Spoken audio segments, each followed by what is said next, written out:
All right, welcome back. We're continuing our limited series. We're speaking to exited founders, members of the less than 7% of folks who go on to a successful exit.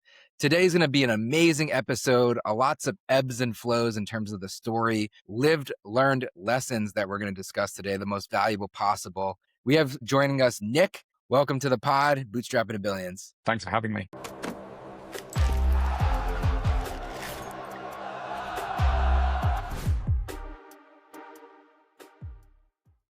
Excellent. So this is definitely going to be a story for sure.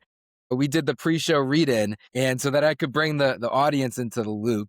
We're talking actually like a couple of different things, a couple of different deals, a couple of different moments in time, and everything does start somewhere. But ultimately where it landed, with Whisk, you achieved an 8-figure exit to Samsung. You literally went from starting in 2012 to potentially shutting down in 2016 and starting something new, which we'll cover, AirHR, which is a whole nother deal as well that we'll potentially talk about today. So then going back, reviving it with life and exiting in 2019 to Samsung after growth. Inclusive in that story is also the concept of acquisition to then getting acquired. So we're going to be touching on a whole bunch of different things today, a lot of lived, learned lessons, which are quite literally the most valuable. And hopefully the audience listening will appreciate you taking the time to share with us today. But everything does start somewhere. First of all, thank you for joining us. And in terms of the story, though, if you can take us back to 2012, which I know is a long time ago, but if you can put yourself in that moment of time of the inception of the business, one of the things we love to pull out of these conversations is if something exits right, then that means it may have started right. In this situation, there's a story in between. But what was the start? How did you know to start Whisk? So I think it starts with what many founders start with, which is like a personal problem. I was a student at university, didn't know how to cook very well. I was burning my food.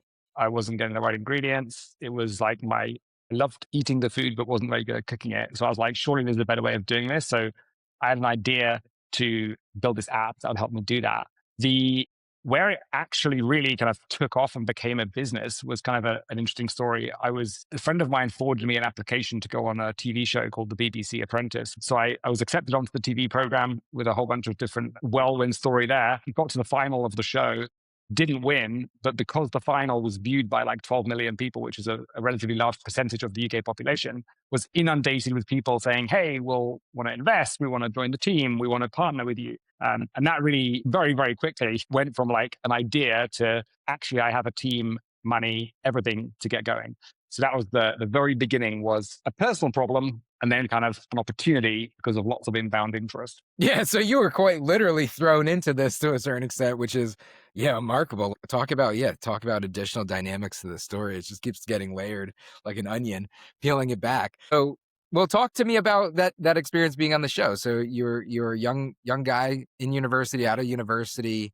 Did you want to be an entrepreneur? Did you have this glimmer of I want to build something? Did you have the idea first? Like what drew you actually in? Was it getting accepted to the show? Like what was what was Nick then? What was 2012 Nick? So pre-2012, I had done a year at an investment bank. I'd studied a course that would basically not guarantee me, but bring me into the investment banking space. It was in Deutsche Bank in Frankfurt, at one of the big investment banks in Europe, and hated it, basically. I mean, great bank, treat their people really nicely, but I was a cog in a very big wheel, and I didn't feel like I was doing anything like meaningful. So I saw a business plan competition on Facebook, clicked apply. Facebook was a big thing back then. And ended up first building a coffee company, which was like this physical, selling real coffee to people. There's a whole story around there. We had like coffee cups with adverts on the side, which was a stupid idea, but it felt like a good idea at the time.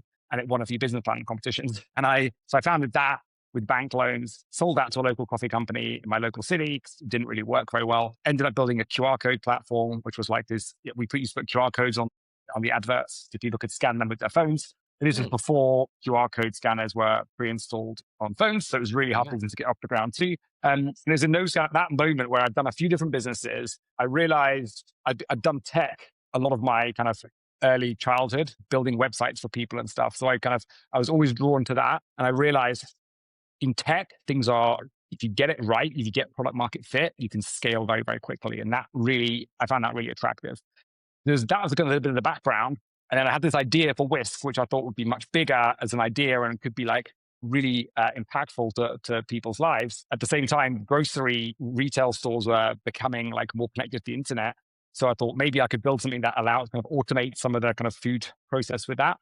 And yeah, and I had this weird, strange opportunity that kind of like somehow came to me. Most of my friends said, do not go on the TV show because it's about caricatures, it's about failure. Good TV is failure usually. And so they want to make you look like a failure. And like, yeah, I ignored that advice. I came across reasonably, it worked out. It was okay. But the thing that I think is you can never underestimate as a founder is how valuable go-to-market and like marketing is. It's so difficult. Like it's even today more than ever. It's so easy to build a product compared to getting it out to people. So getting onto a show really kind of was that impetus. And the first few years from 2012 until 2014, 2015, we basically just built a great suit app and we won a whole bunch of awards. It was super highly rated. People loved it, but it didn't make enough money, right? So basically just couldn't get it to a point where we were making enough money to pay the team's bills, which were like 15, 20 people at that point. So we basically had to fire everyone because we ran out of money. And that was a pretty depressing sort of, that was one of the low points, of which there were quite a few in the journey. Yeah, let's unpack that. So many amazing things, and I really want to capture each of those unique moments in time and try to extract the lessons learned. So this entire podcast is all about building an ownable business, businesses that are valuable, enjoyable, things that you actually want to own, something that doesn't suck. And the real reality is business is not easy. Right? Many of us feel like we have a job, that we don't have an actual asset that's working for us. And we created this free assessment on bootstrapper.ai where you can ask yourself this one question. If you stopped working tomorrow, would your business survive without you? And if the answer is no, then you probably have a job. You don't necessarily have an ownable asset. And what we want to definitively do is help you find out. When you take this assessment, it's going to give you a risk and readiness score. It's relatively quick, but it's still in depth, and it's going to be actionable enough for you to have a little bit of insight in terms of where the gaps may be inside of your business. And if you want to take action on those gaps, you can then take a step forward and get connected with one of the many long-term equity management advisors that make their home on bootstrapper.ai to serve thousands of SMB clients as we're building billions of dollars of equity on platform and helping everybody create ownable assets in the process. If you want to take this free assessment, you can do so at bootstrapper.ai. Thank you for watching the episode. Now back to today's show. So it feels like getting onto the show gave this distribution, and it gave you a platform to be able to actually get into this game of business and build something and take a shot at it, which Whisk is an amazing brand. I absolutely love the brand. And especially for the market that you were focusing on. You're trying to take all these collective experiences prior and almost bring them all together to a certain, skills, abilities, traits, and application. But then it wasn't necessarily clicking. Do you think that it was because you had the platform, and did you feel a forced function of I have to build a business? And did you feel like you were almost caught into the type of business that you were building, and you were on this journey, and it took a little bit of time to realize, okay, when we get to this moment where we now need to discuss perhaps laying folks off and consolidating and downsizing, and is this working, in the hard conversations and talk about ebbs and flows, because life is a very real thing. Was it at that moment that you kind of realized maybe we do pivot and maybe there wasn't a model here, and was there distraction of all these shiny things and excitement and everything flowing through that? Like, think about that moment in time, and then think about the audience listening. Now, there's not going to be everybody on a show right now, but there is going to be a lot of folks that are potentially trying to figure it out. What did you learn about that? I mean, I think first of all, I hadn't done many startups before, like successful ones. I've done a few businesses that were like small, didn't get to real scale at that point, but I haven't really seen what something that's working looks like or feels like. Yeah. So like, when it wasn't working, you also read about all these stories about where you need perseverance, you need like, to stick with it and all the episodes, all that, but stick with it. I think the fundamental like business model that we had didn't work unless you invested like hundreds of millions of dollars, and we just couldn't make it work. We couldn't get distribution. Basically, we couldn't acquire users for a reasonable cost and make enough money out of the user. Like, we tried all sorts of things around basically ads. It's basically a publisher with ads in it, right? Like, if you boil it down, yeah, we had an affiliate fee, we had an affiliate sort of scheme, we had product placement, all this complex business models, but without true scale, it was really hard to make work. So the business just, we got to hundreds of thousands of users. So there's definitely parts of it that felt like it's working, but it just, the math, when you boil everything down to kind of the bottom line and go, well, okay, we've got hundreds of thousands of users, but the revenue just isn't enough. We just couldn't make it work. So we went to investors. Obviously, we're trying to raise more money at this point, and we'd raised 2 rounds. We'd raised, about £1 million at that time in total, which is about $2 million. Well, with that current old exchange rate, when it was 2 to 1, it's very different nowadays. The investors said we weren't going to give you any more money. So we were like, okay, we've run out. What do we do? But we haven't got a choice. It wasn't voluntary. We'll stop trying. It was like, we cannot continue trying. So at that point, we're like, the really hard conversations, as you said, which is like, sitting down, 20 people and letting them go, not in one day, over like 6 months of realizing slowly where you're headed. Super horrible. Almost every single conversation has tears involved, and it's like, it's a really emotional, hard thing to do. Especially, I'd never been a manager before. I've never done any of this before, so it's like it's like heartbreaking and like traumatizing and depressing, and it's horrible. So we had no choice. And then there's a few of us left. There's like 3 of us left. And we're like, what do we do now that we can't work on this thing? And we're like, well, let's try a different business. So we're like, what are we passionate about? What do we think we can do? What have we learned? One of the things we'd learned to do better was HR, because we hadn't done a very good job of HR right at the beginning. We'd learned how to organize it all. We're like, okay, maybe we could build a platform that helps you with HR. And we got accepted into this accelerator program, and we sort of started building that.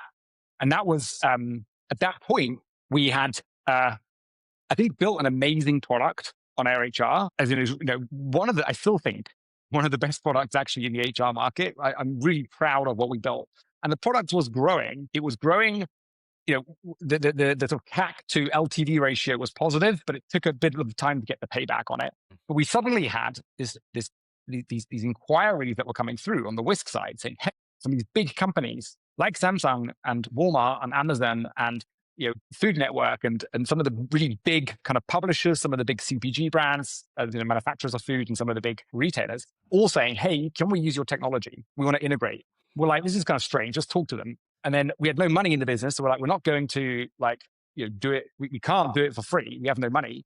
And these people were saying, hey, we want an API to use to use all the stuff that you built. Can we integrate it into our platform? And we were just like, well, we'll give them a go away price, right? We don't want to do it. We're on a new business. We're not interested in this thing. So we'll just say, oh, what we charge them? Let's charge them some really big amount of money that where we'll be happy to do it.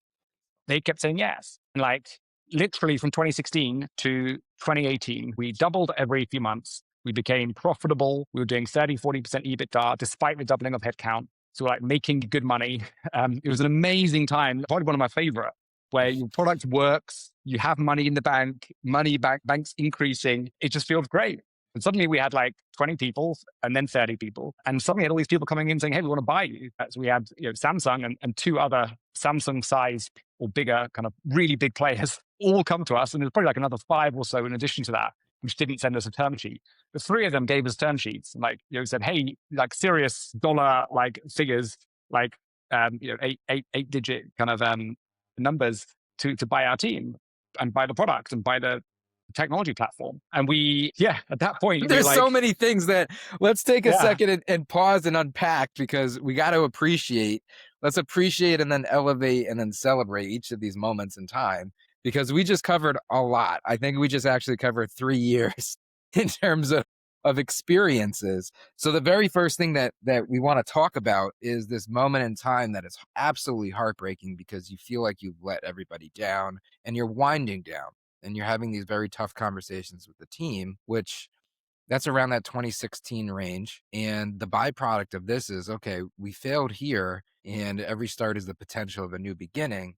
And in that new beginning, it was, what did we just experience? What did we just learn? So you almost like went back to yourself a couple of years ago, and you your new ICP was your was you, and that was Yeah. the inception of AirHR, which you went through an accelerator program to be able to build, and you had positive LTV to CAC to LTV ratio. So you were able to find a product that did not do what Whisk originally was caught in, which originally Whisk had signals. It had signals, but they weren't profitable signals. And they were Right. things that were telling you to continue, like users and growth, but the money in the bank at the end of the day wasn't converting. And that's what led to that wind down. And for the audience listening, that's like such a critical message to hear, especially for many first-time founders or first-time owners. It's paying attention to the right things, because paying attention to the right things hopefully steers you towards good, timely decisions inside of the business. And that's a critical lesson that you experienced. In AirHR, you identified this problem in market, which was yourself. You figured out how to acquire customers. It was slow growth. It wasn't hyper profitable growth, but it was there, and you were building. And in that experience, in that moment in time, 2016 range, 2017, 2018, we had large companies coming to you and saying, "Hey, this thing that you had on previously, Whisk, we want to buy something from you." And you were essentially focusing on this new thing, HR, which was working. And having come out of this wind down and then regrowth type of experience, it is an empowering thing, because you're literally pulling yourself up by the bootstraps, and it's super empowering. And you almost do it for yourself equally as much as necessity to do for others. But then these big customers are saying, "Hey, we want to buy from you." And you're like, "You know what? Let me give them a price point that will just have them go away." And you give them a big ticket.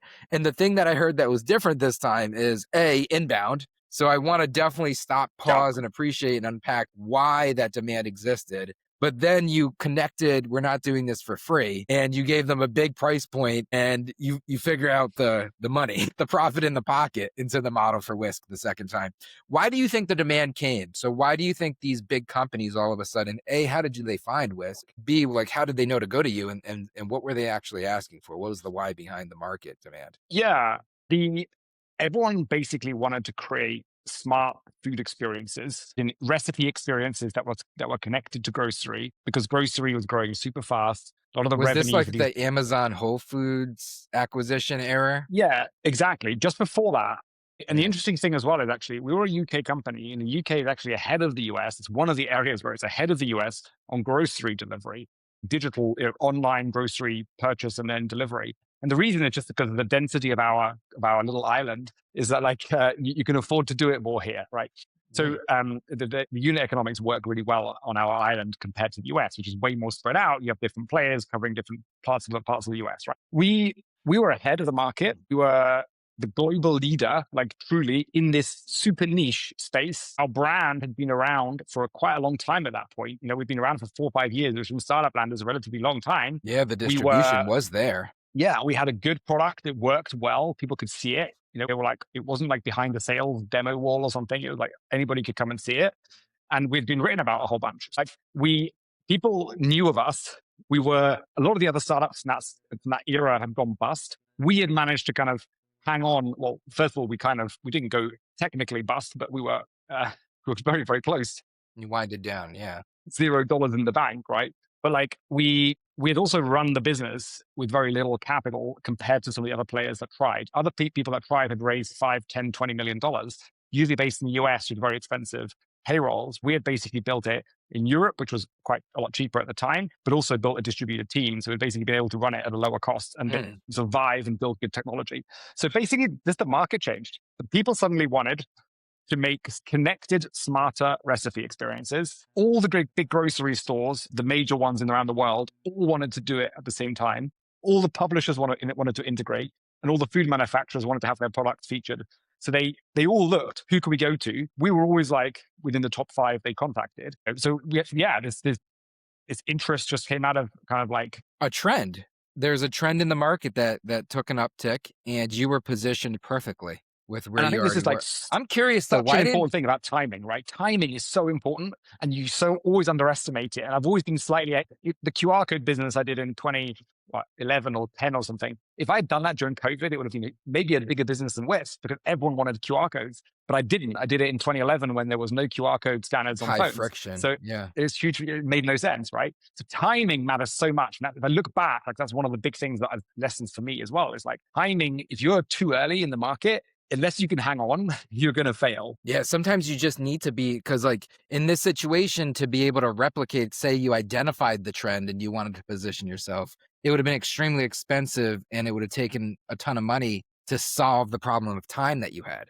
So you had a leading advantage to be able to build in advance to be the Yep. right person in the market at that trend and the time. So like it really is, that is like a timing for sure model. What I'm super curious of is in that wind down period when you're letting folks go, you're seeing where the trend of the business is going, and there's three of you left. You go and you set up AirHR. What was the causality and what was the justification and what was the mindset at the time to keep Whisk alive instead of fully winding it down, shut down? I think Because I one mean, is that just like, saved it, right? Like that one decision of not doing that thing, which I think for many folks to start a new door, they close the one that they have. So I'm very curious. I'm like super actually genuinely curious. What was that yeah, thought process? I think one is like, I do have a high like threshold for pain and like, I'm quite persistent on when it comes to business. And I've noticed that if I look at these two things I do well, was the only two things I do like better than like the average is persistence. I think I'm relatively good at finding good team members to join me as well. But like persistence Two is very definitely one. valuable things. Um, the other thing is that happened, I think, was identity. A lot of my identity was tied to Whisk Mm, because I had gone on a national TV program, right? I got on a national TV program and said, "Hey, I'm going to do this business," and he had said, "It's not going to work, Nick." And I'd gone back, "Yes, it is," on national television. And then everyone, in the year out after the show, you get recognized in the street. Everyone's like, "Oh, how's business going?" So my personal identity was like super tied to this mm, brand, this idea, and now it wasn't going to work. I think that probably mm, like that kind of layered on top of my other kind of perseverance of like, mm. if this fails, it's kind of like, it's me failing. And no one wants to fail. Like, it feels horrible to fail. I think that's probably part of it too. I just couldn't bring myself to shut it down because like, Yeah, I, quite I, literally, your ego saved the opportunity. It kept the trend. It kept you in play. It kept you in play for the trend to kick. And then you had I think so. customers coming and the difference was this time instead of chasing distribution, like essentially when you first started, it was ego as well, because you're on the show and you had distribution through the show and you're seeing these numbers and metrics that are, you're paying attention to these signals realistically, which is like user acquisition and growth acquisition, which is also to a certain extent ego driven, and not in a bad way. Ego is what it is, right? And I think Yep. for folks listening, this is like tremendously valuable stuff because this is like peel back the onion things that nobody really gets to. And I appreciate and respect you tremendously for sharing this because it's the opportunity to reflect and for folks that are living through it right now, perhaps really making better decisions. Because quite literally, you're on the show, it's tied to you, you're chasing the growth, which is pushing you towards that metric instead of the revenue metric or the profit metric, which businesses need to ultimately at some point make money depending upon what type of business it is, I guess. But many Provide businesses out. that eventually at some point need to figure out how to make money. And in this situation, the second time that it came back through, so you kept it going also because of that identity. But the second time it came back, you already had something else. And AirHR was working and it was a new thing that was working. And when customers came to you, you were like, pay me. And then that one connectivity of like, pay me shifted this model for Whisk and it put you into this lightning in a bottle of product market fit. And again, another really important lesson. I spent years doing things for free because most big companies, when they come to you, they come and go, "Oh, can we do a free POC or a free, innovation test or whatever?" And you're like, if you're a startup and you've got a bit of investor dollar in the money in the bank account, you're just like, "Yeah, sure, we'll do. We need the brand, The right? logo. Yeah, let's do We it for the need logo. Walmart on Yeah. our website or whatever, right?" And then like, well, you haven't got any money. That isn't the choice. A Walmart comes to you and says, "Hey, can we do this?" And you're just like, "I literally can't. Like, I don't do free trials because like I have to pay people the whole mindset changes. And suddenly you go from going, yeah, sure, I'll do free stuff, to going, I literally can't afford to do free stuff. Sorry. And it turns out they're actually happy to pay. It was a kind of a shock to me initially as well. I was like, oh, so you are willing to pay us like, 50, 100, whatever it is, grand for this integration. From there, we just Amazing kept. point in terms of audience, though. It's like, that's scary.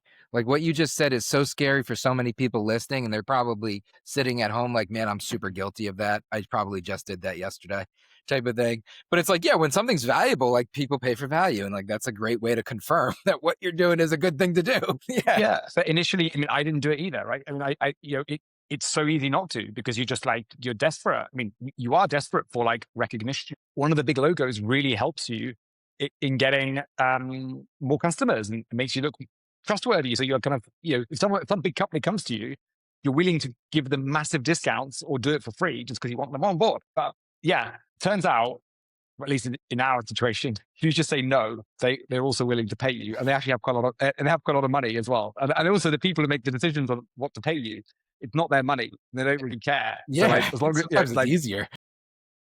it really can be. Yeah. Take us through this lightning in the bottle moment in time, because not a lot of folks, like we're speaking to a lot of exited founders. A lot of folks are bootstrapping businesses, and by the nature of the type of business, revenue, profit, growth, sustainability, they're all very real things, and they oftentimes don't lead somebody into lightning in a bottle moments of true product market fit at scale. You got to experience that. For our audience listening at home, let's let them live vicariously through that experience. What was that like? Take us through that journey. I mean, it's just demand, people coming, emailing you, like saying, can we onboard? You have like really big companies sending everyone invoices and, as in proposals that have big dollar numbers on them. I hired someone an American lady who had experience selling to these big enterprises. And she was like, literally came in and said, triple your prices, like triple them. And I was like, really, like that sounds like a stupid idea. And she's like, just try it. And I did it. And the customers were like, sure. And I was like, what? Like, it was like crazy. And then, and money coming in the banks, the bank balance growing, loads of team members wanting to join. And then suddenly out of nowhere, people contacting me saying, we want to buy your company. Can we fly an M&A team? This was in Birmingham, UK, which is the second city that not many people know about. But like, we had people flying in from like literally all over the world. Samsung flew from Korea, flew teams of people from Korea to our tiny little office in Birmingham, which had no people in it, by the way, because it was a distributed team. So I literally had to get like other friends and stuff to turn up in the office to make it look like we're a bit of a bigger business. Fill out the halls. And it was like me and like one other person, and then like 8 of them with like translators and stuff going like, can your business do this? And again, I always undervalued myself at the time. I always thought I'm a tiny startup, but actually later on, after the acquisition, I learned that we were up against some of the biggest technology companies in the world who are also trying to pitch Samsung to do the same kind of thing. And they looked at us as a startup and went, actually, we could buy this company instead of buying the service from these like massive vendors. Like it wasn't Oracle, but like an Oracle level vendors. Yeah. And it was actually a great deal for Samsung too, right? Because like constantly undervalued myself. I never truly understood how valuable what we built actually was to some of these players. And it felt, after 7 years of no money and like struggling, I'd given up an investment banking job essentially to go and do my own startups. And, we didn't cover it in detail, but the first coffee company was like, I was literally outdoors in like the freezing cold with snow. And I was just like, what have I done to my life? And it kind of like, it got a little bit better, but not much. And then like to get to this moment felt amazing. So like each cup was an existential crisis. Please, will you buy my coffee? Like it was, Which, oh my gosh, so real though. So real. And for a lot of folks listening to this journey, probably so much deep levels of appreciation. There's a lot of things that I think we should pull out though, but we brought it to the point of folks coming in and offers coming in. But I don't want to skip over a couple of things I heard. One, you found talent and you brought talent in that gave you advice that changed your perspective, and then it changed your approach. And I'd love to talk about that for a second, because I think there's value there for the audience. The second is acquisition to then getting acquired. So I want to talk about, the acquisition that you guys went through first, and that experience finding and acquiring another company, and then post that getting acquired. And I also want to be respectful of time. I know that we got about 15 minutes left on the pod. So bringing outside talent in and then taking that advice and changing the perspective, changing the approach. The best thing I did was I hired some super smart people. And I was also lucky to have some really smart advisors surrounding me, people who had done it before. But the biggest single thing was, team members who were at the top of their game, like truly, top in their field. Like I paid them a lot of equity. It wasn't like they weren't cheap. I paid them a big chunk of equity, and they were able to pay off their mortgages and have cash and have a free life afterwards. So it worked out for them too. But that was the big. Without those individuals who were in that business, I would not have been able to like build the right technology, sell it to the right people, all of that stuff. It was like the individuals were like that contributed and worked together as a team were like, yeah, instrumental to that experience. Which I wanted to pause because earlier you said 2 superpowers, 1 pain tolerance and willingness to not give up, grit and grind. And then the second was building the team. So I figured we highlight. And then I was curious in terms of being the superpower, identifying that top talent. You already kind of teased give equity in terms of the way to be able to convince forward. But how do you identify and then how did you actually convince top talent to join this vision that you had? Yeah, I think some of the talent, well, I think the big thing for me was hire globally, not in my local city. And that was, again, I was forced to do that because there wasn't that much technology in my local city at the time. So I had to look further afield and then you naturally look globally. And then the next thing was when you look globally, look at a lot of people, spend the time upfront talking to a lot of people. And then I was lucky because a lot of those agreements initially were like contractor led, was I could do a lot of trials, basically like 1 month trials with people where we could work together for a month or 3 months or 6 months and then figure out whether we want to work forever, for a longer period of time. Gotcha. So that's the strategy you use is almost like a contract to hire type of in a sense, make sure that the validation, verification. Actually work with them and see whether they actually can produce the output. And that strategy, that worked really, really well. And we converted some top talent.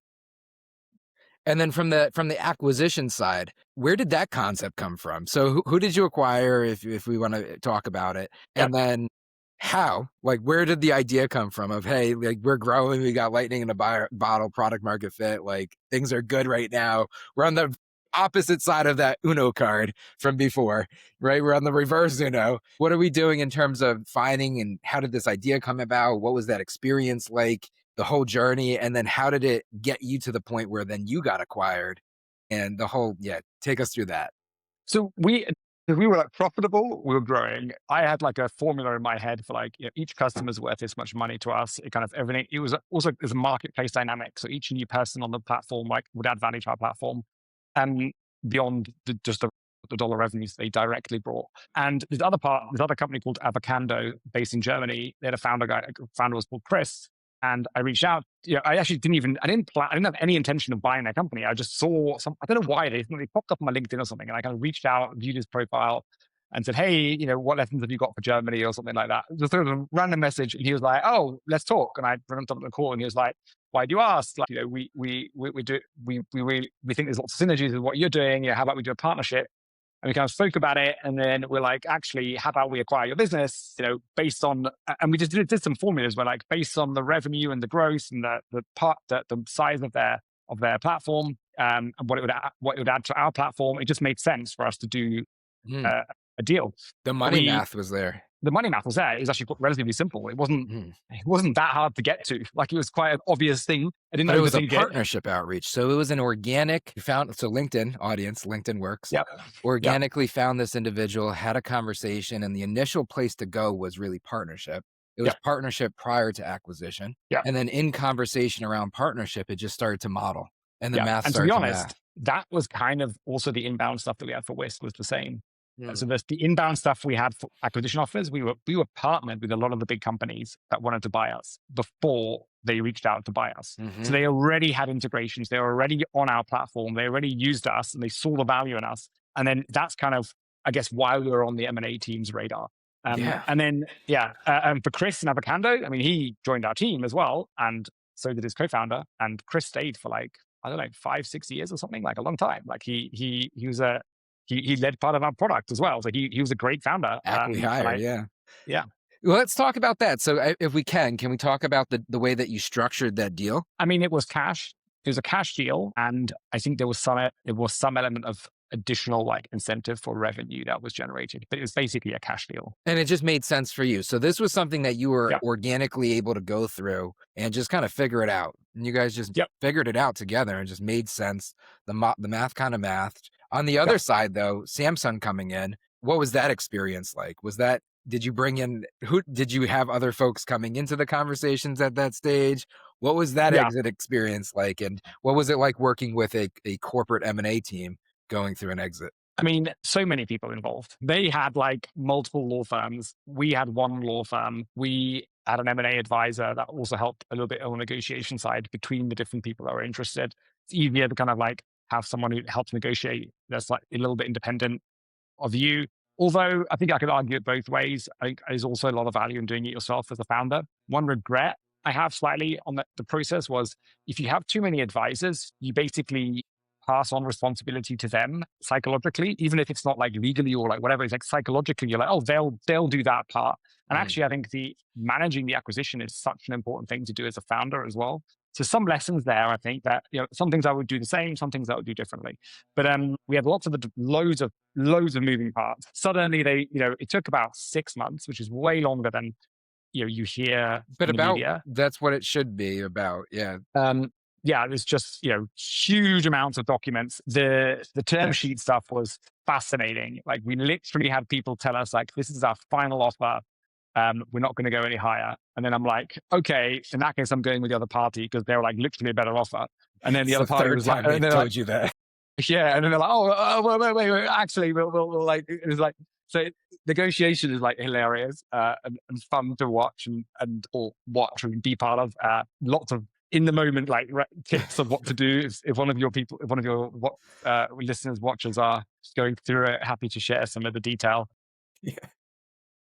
Yeah, and then once we signed, I guess the negotiation power then also moves away from you to them because like Yeah. in the term sheet, you have you choose what you can basically choose which partner, especially if you've got multiple offers, you can choose which one you go with. After you sign, it's basically they can still walk away. And if I walked away at that point, I had spent hundreds of thousands on legal fees, which I would lose.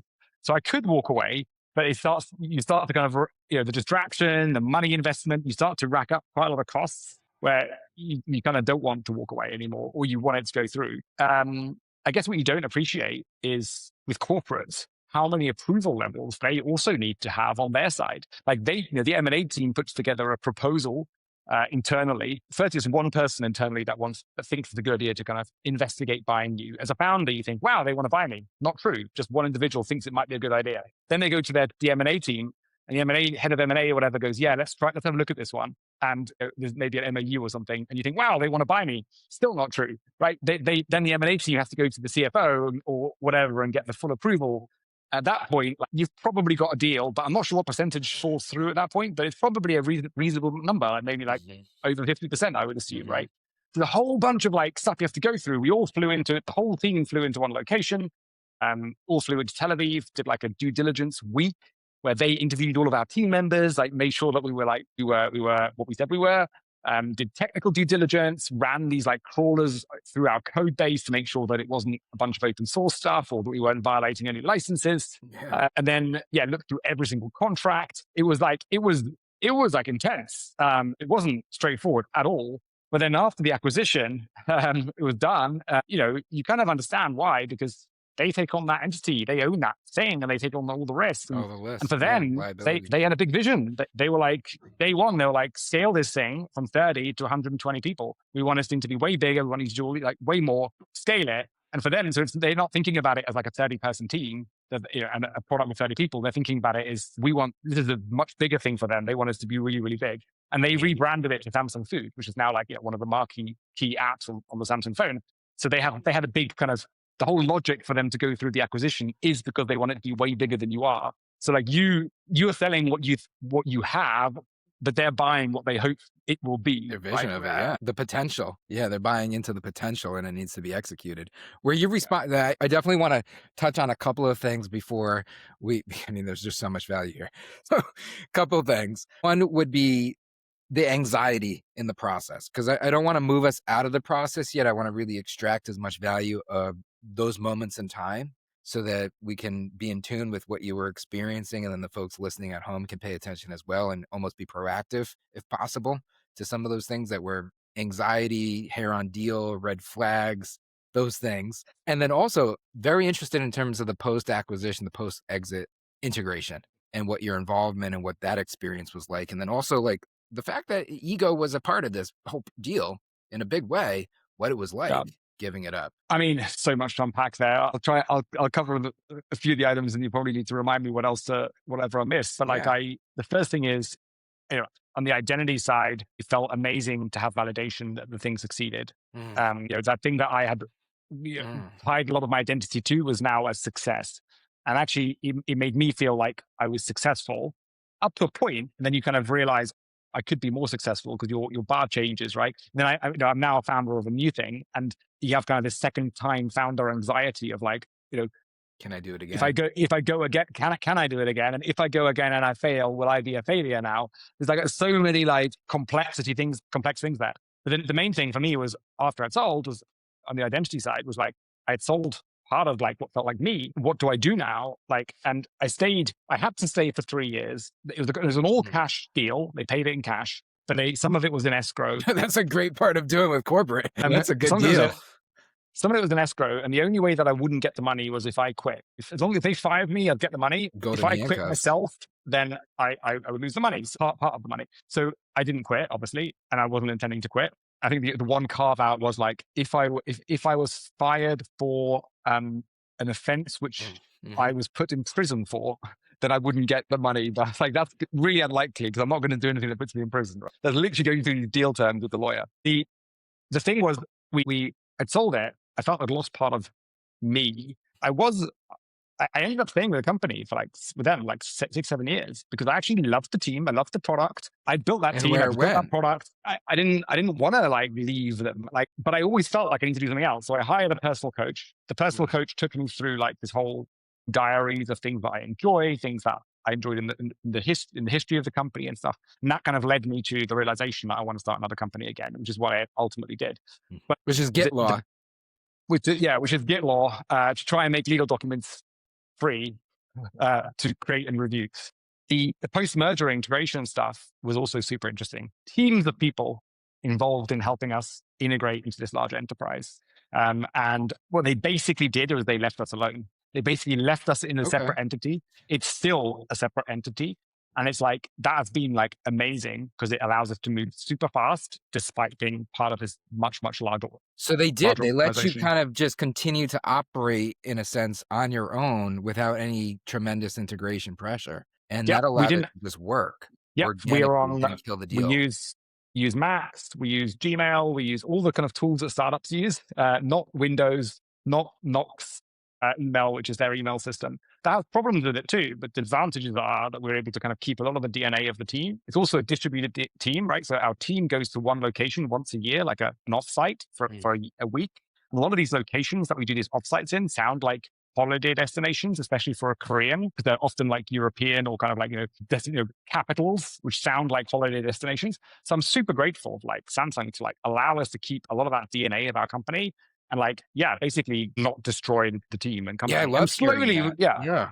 So that's something that this is Exited podcast, but on a personal level, something I'm super interested in, and I've been trying to go into the weeds of is post-acquisition integration, because most deals die at the integration stage.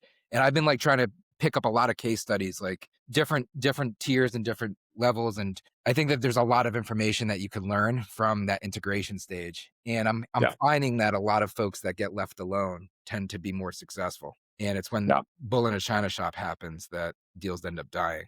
Yeah. I mean, if it was hey, welcome to day one, you're all moving to a new email system and a new operating system for your machines, and the servers are now going to move from GCP to Azure or whatever, right? That would have been let's spend 2 years just doing that. that process, and that would have just destroyed, I think, so You much of just the felt like you value. were able to seamlessly transition and stay at work. It wasn't even get to work. It was continue with what was working. And actually do a better job, because there were some pressures, headwinds, which was Mhm. like hiring 90 people in 9 months Yeah, is difficult, to get right? to the That was not, 120. it's hard work, and it is distracting. And it's like integrating that many people to such a small team That's is a hard. lot, yeah. But the positive was, and that was also positive in the medium term and a great learning experience. But the macro positive was the team that we were acquired into was called Samsung Next, which was based in San Francisco. And they had a really experienced people in their team. It was like Mhm. Travis was this guy who led it, led the product stuff, and he was like ex head of products for Uber. Dane was ex head of, who was a design person, ex head of design for Airbnb. They're all like leaders of these successful companies, right? Mhm. And they were there to basically like really hands-on help us learn, up level, and become better. And for us, this team that basically built everything quite quickly went from entire failure to some success. Like Yeah, learn from these people that were like really respected in the industry was like a huge privilege, and amazing. was a big reason why we chose Samsung as well, because some of the other players that wanted to buy us had higher total exit numbers, but a lot of it was on like these revenue multiples that we had to hit while also integrating our product into their product. Like you just start, and basically like these, consulting firms have come up with these like magical models of how it'll work. And I was just like, it might work, but like, this is your like consulting firm model.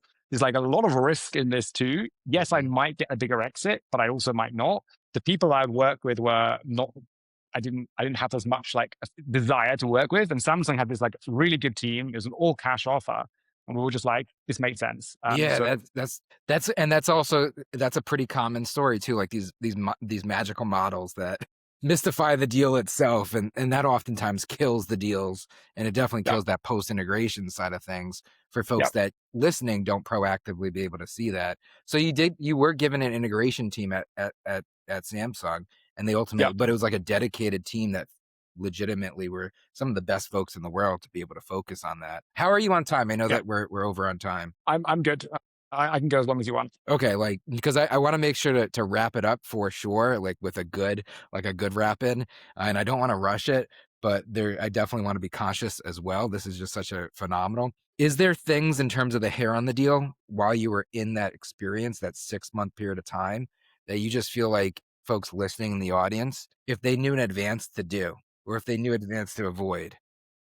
I would say legal fees. So our lawyers were able to negotiate early on that if the deal was successful, they would pay all of our legal fees in addition to the acquisition price.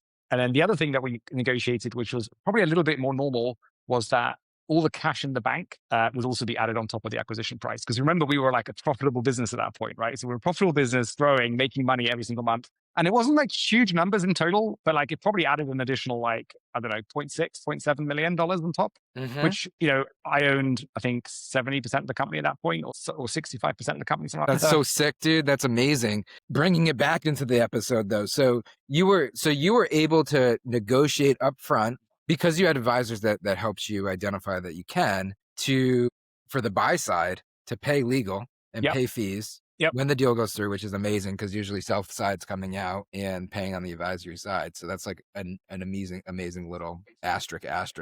And then also cash on hand, cash in bank that was just piled on top, Yep. which buyer assumed, but they dispersed out, which is an amazing little deal note Yeah, and those things aren't initially in the term sheet, right? Neither of those things were you in the need to term know to sheet add. initially. So you have to add them in.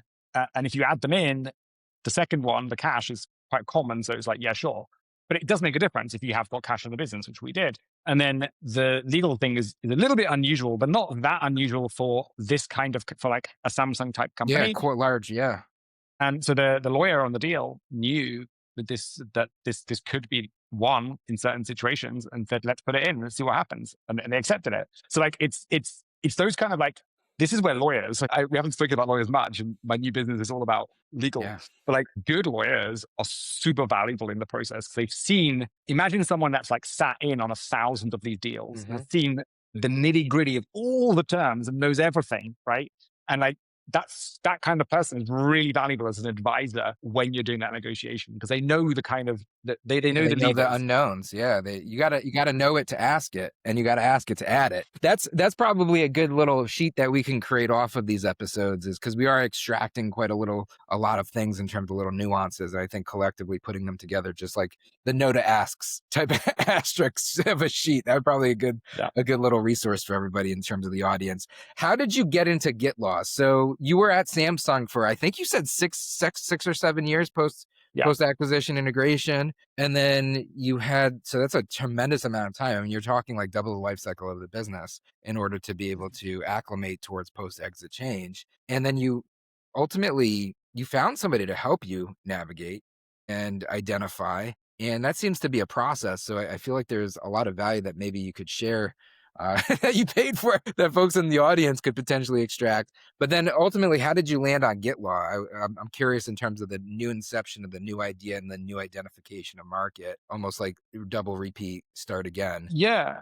So when I sold at the time, there wasn't these like organizations that helped post-exit founders to kind of like figure out what to do next. I've actually come across some of those since. I can Google that kind of term. There are some out there. I didn't come across any of those. So I was kind of felt like I was alone. And I had a lot of people say to me, like, what are you doing next? But I was always like, oh, I don't know. Like, I haven't actually thought about everything's basically been up to this moment. And like, we've done this bit and now I've scaled it and integrated it. And now I've like done that. It's like, I don't know what's next actually. Yeah, I Yeah, felt the coach. lost. I felt completely lost. I went through kind of like a depressive state to it, to be honest. And then on the post exit side, this loss of identity. And it's like, Yeah. what do I do next? And then to what you brought up earlier, which is like, am I good enough to do it again? And what happens if I fail? And all these different things. And like, now money's not the motivator. Money's a short-term motivator. Money's not the motivator. What do I do? Like, I got 3 kiddos now. So I found, a lot of purpose in that, but lack of purpose when it's not ambition or ego. Yeah. What do you do? I mean, Yeah, bring so it I've back to got the episode. I've got 2 kids as well, and like my 2 kids became an important part of my purpose immediately after exit, right? Like it Did you I have them literally prior to exit, or did you have them post exit? post exit. And that wasn't like some kind of life plan or anything like that. It was Yeah. just we Life were is around a the real right thing. It age, and happens. Yeah. you're right, it's a real thing, and it comes on. All right. So yeah, I got married just before I exited, or just after. I can't remember. Just around that time. Then like a couple of years later, we had kids. We have 2 now. A 3.5-year-old and a 5-month-old. Oh, And congrats. Yeah. yeah, we're pretty young, pretty in it. Especially when I started a new business just recently, as my wife was like, "What are you doing? Like, we've just had a child." Yeah. Why did you pick in terms of GitLaw? How did you identify this as the thing that we Yeah. want to do now? Well, so I had, again, it comes down to personal frustration again, which is like, I hate the fact that I've spent so much money on legal fees. Often the legal work has been pitched by an amazing legal partner at a firm that I have huge respect for, and that's super smart. And they've been through thousands of deals or whatever. But the work gets done by a partner that is not quite as amazing, with a team that is much more junior, that like, and they're and it's a black box. Like how they schedule things is a black box. You send them an email and they're like, sure, we'll get on it. And then it's like a week later, they're like, here's the doc. And I'm like, why did that take a week? And actually, I also knew a little bit At about how it 500 works. an hour, 15 an hour. Yeah, you're lucky even at 15 sometimes. Like sometimes it's like 2.5 or whatever, right? In the US especially. And like all they're doing for the basic docs is like taking a template and filling it in with a bit of knowledge about the space, right? With an M&A deal, different. The negotiation of a deal, like very valuable to have someone who's been there many times. But with an employment document or an NDA or like terms and conditions or any of those like standard docs, right? No reason why it should take that long, why it should cost that much, why there should be such lack of transparency. So I just thought, you know what, AI can do all of this. So what I did is built this like online community of like free templates for everything, which basically just takes existing free templates that are already out there, brings them all together, try and encourage other lawyers to contribute new documents and new templates as well. It's not like it's not AI generated templates. It's like standard, trusted, validated in court sometimes templates. And then AI just does all the editing. So AI does edits it for you, or if you've got a new doc, reviews it for you. And I just thought I could save myself and other founders, other businesses, so much money and time. Time is often the critical thing, right? You've got a new business coming, you want to do a deal with you. Something that takes 2 weeks to get some terms out. It's like, why? So I'm basically just trying to, and it's free. It's all free. And we basically have $20 a month if you want to use more AI credits than we give away, but we give $5 a month to anybody who signs up. And people so Hashtag far, not sponsored, but perhaps in hashtag this not episode, sponsored. we do actually distribute. So we have a newsletter that goes out to about 40,000 bootstrappers every week. And perhaps we link to that because that sounds like a phenomenal resource in terms of folks building, especially on the TNC side and like simple blocking and tackling stuff, especially as folks are just getting started. And these are things that you typically Yeah. cut corners with when you're just getting started, and you definitely should not. And even as you're maturing through the business. But how do you incentivize folks? How are you incentivizing attorneys to come in and help with the crowdsourcing? Well, so initially it is hard, right? Which is why you take existing templates that are out there, and there are hundreds of thousands out there already. In fact, every single attorney has their own template bank. Usually they use a standardized bank. There's like 2 or 3 standardized ones. So there's already these, like, it's not like a new behavior you're creating. This is already happening. There are like standardized templates. There's about 3,000 of them. So it's not that much, not that many to cover the majority of all use cases that you have. And then, yeah, so we basically just, we've just pulled together the main templates for the main types of the common use cases. And that was quite quick. And now we're basically kind of supplementing it with, as we see user demand for new types of templates that we don't have yet, we just kind of supplement them in. We pay lawyers sometimes to actually build Okay, them so for it's us. almost like you're compensating them for this IP to a certain Yeah, extent, and then you're exactly. making it simple for them to use it and deliver value to their clients. So you're also helping them in terms of efficiency, effectiveness of the value they deliver. Makes the product better, and then anybody can come in and use it as a founder or an owner today. Exactly. And we also have this thing where we will be more and more referring lawyers through the platform. So if you need a new lawyer for something else, then what we'll do is we don't take any money for this. We just show their name, right? Like, these people contributed these templates. That's So what I thought you were the, going to say. Yeah, that network effect is super powerful. I absolutely dig it. And in terms of folks finding you today, right? So you just gave us a tremendous amount of value on a lived, learned life of tons full of lessons, from starting to winding down to starting something new, which we didn't even cover the AirHR exit, but maybe that's another episode because that was a whole nother experience. And then you had to post exit figure out what to do with your assets and how do we reorganize and where do we focus and all this stuff. So I'm sure there's like so many other things there. But then, finding lightning in the bottle, catching product market fit, going through an acquisition of another firm that became a partner to then acqui-hire to then, an acquisition of yourself with a large corporate to then integration to now something new again in terms of GitLaw. Just a tremendous amount of information that you've shared, things that folks that are listening would never get to know if you didn't. They'd have to do it. So the fact that you did, I tremendously appreciate. If they are listening right now, these are the folks that are like edge of seat, Glengarry, Glenn Ross type leads. These are the Glengarrys of it. Anybody listening, like, where would you want them to go if they were to do a quick goodwill exchange of value? You shared your story. What could they do for you? if they went to GitLaw, which is git.law, like git.law, and try the product and give me feedback. It's free to try. I'd love people's thoughts. What is it missing? What's broken? What does it need to do better? That would be super helpful for like people with a founder mindset who understand how to build products. Which is the audience. We're definitely going to link to it in the show notes as well. And in terms of potential for opportunities next episode, or perhaps having you back on at a later date, we got the AirHR. But I also, with GitLaw, like, that's a certain type of model. And it seems like you're trying to figure out the whole kind of like tokens and AI credits and the cost structure and how to go to market. And that seems to be a very hot topic right now of a lot of Yeah. people trying to figure out the unit economics of these businesses. And I'd be curious if maybe we could have you back to go to deep dive for that. If not, that's cool. But if so, definitely Yeah, want to extend it. absolutely. It's so interesting. And it's also so interesting how when you build a business on top of these frontier models, you build the workflow, which is like, you have to build it in a way where the frontier models, as they get better, you can kind of switch them in for each other. Right? And then like, yeah, you've got different models. You can use different models for like tasks. Some of them you don't need a complex. Like one task in our platform is name the chat thread, right? So like that's a really easy one. You can use a cheap, fast model for that. A different, one is like QA the whole document, make sure there's no mistakes. You want something that's quite intelligent and it takes a bit more detail. So it's a really interesting job of like, how do you, and a whole different like old like muscles, right? Like Yeah, it's a how, whole different money model, to be honest. It's like we were talking about the math, the money's in the math before, and figuring that out. I feel like just understanding the baseline unit economics of these plays, these deals, it's changing a lot. It's not traditional SaaS, and it's almost But it's creating this force function of a new underwriting. Yeah. and it's so much fun because like Yeah. it's also so much fun because never before have I built a business where suddenly out of nowhere, Gemini or Anthropic or OpenAI email us and go, hey, we have a new model coming out in a week.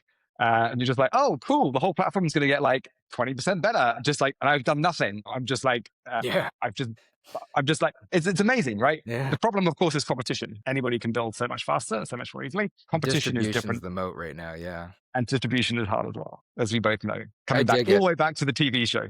Yeah, right. It's time. It's time. Honestly, it's time for you to launch your own. That's the thing. Nick, I have enjoyed this so much. This has been a phenomenal episode. I genuinely appreciate you investing the time with myself and with the audience and sharing a lot of these lessons that you've been able to have the privilege to learn. And hopefully folks taking it get to apply it and then live and learn their own and pay it forward. Appreciate it. Till next time, trust the process, commit to the journey. Bootstrapping to billion. Thanks for having me along. Cheers. Such an amazing episode. Yeah.